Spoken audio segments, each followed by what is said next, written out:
Oh yeah. Panalo. Ang galing ninyo. Ano nararamdaman ninyo na nung sinabi ni Ate Yan na we have a tie? Girls? Like, why?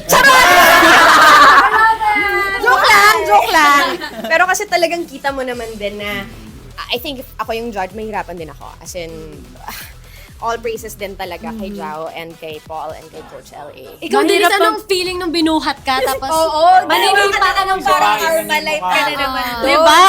Ano ba ito lagi na ako ginagawang parang baril na? Tara dito! Diba?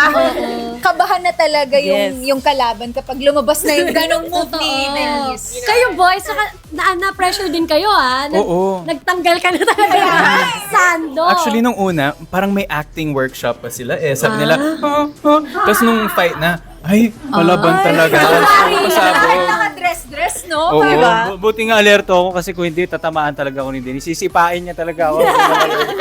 Grabe. It's a battle. It's a battle.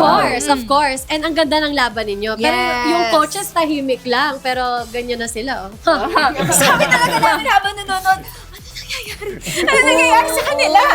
Labo na.